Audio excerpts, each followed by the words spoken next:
रात लगभग 1 बजे जब राहुल अपनी शिफ्ट खत्म करके निकलने ही वाला था, तभी दुकान का लैंडलाइन फोन बजा। फोन उठाते ही दूसरी तरफ एक बहुत धीमी आवाज में एक आदमी ने 4 चीज पिज्जा का ऑर्डर दिया। पहले तो राहुल ने मना करने का सोचा, क्योंकि दुकान का क्लोजिंग टाइम निकल चुका था। लेकिन 4 पिज्जा का बड़ा ऑर्डर और अच्छी टिप मिलने की उम्मीद में उसने ऑर्डर ले लिया। पता था, धोबी घाट रोड के पास पुराने कोठी के पीछे वाला बंगला। रास्ता बहुत सुनसान था और फॉरेस्ट कॉलोनी के करीब जाते जाते अंधेरा और घना होने लगा। स्ट्रीट लाइट्स बंद थी और सड़क के दोनों तरफ झाड़ियां और बड़े बड़े पेड़ थे।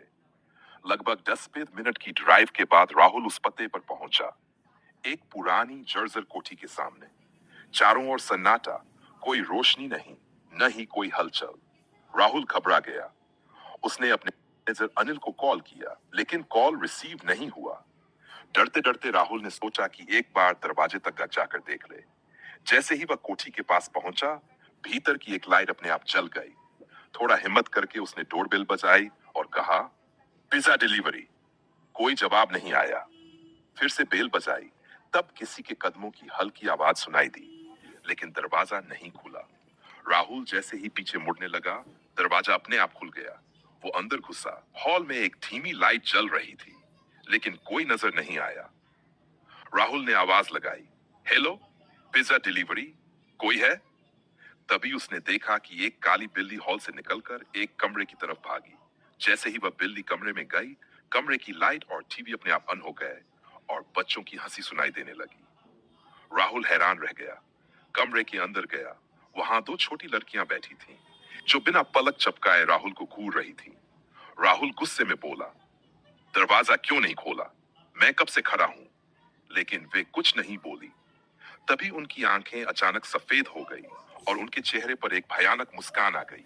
उन्होंने कमरे के पीछे की तरफ इशारा किया। राहुल जैसे ही पलटा, उसके ठीक पीछे एक भयानक औरत खड़ी थी। चेहरा झुलसा हुआ, बाल बिखरे और आंखों में डरावनी चमक। राहुल के हाथ से पिज्जा गिर गए। वो तुरंत भागता हुआ बाहर निकला और अपनी बाइक तक पहुंचा। जैसे ही उसने बाइक स्टार्ट की, इंजन बंद। नीचे देखा, टायर पंचर था। डरते हुए राहुल ने पुलिस को कॉल किया। जैसे ही कॉल किया, बाइक के रियर व्यू मिरर में देखा, वो औरत और दोनों लड़कियां ठीक पीछे खड़ी थी। राहुल सब कुछ छोड़कर जंगल की तरफ दौड़ पड़ा। एक पेड़ के पीछे छिपकर जान बचाने की दुआ करने लगा। कुछ देर बाद पुलिस सायरन की आवाज आई। राहुल हिम्मत करके बाइक के पहुंच चुकी थी। राहुल ने पूरी बात बताई और उन्हें उस कोठी तक ले गया। पुलिस ने अंदर तलाशी ली। मात्र एक जंगली बिल्ली मिली। अगली सुबह पता चला, वह कोठी पिछले 30 सालों से वीरान है। वहां एक महिला और उसकी 2 बेटियां रहती थी। तीनों की बेरहमी से हत्या हो गई थी। राहुल समझ गया, जिस रात जो उसने देखा, वो उनकी आत्माएं थीं। उस दिन के बाद राहुल ने कभी पिज्जा डिलीवरी का काम नहीं किया।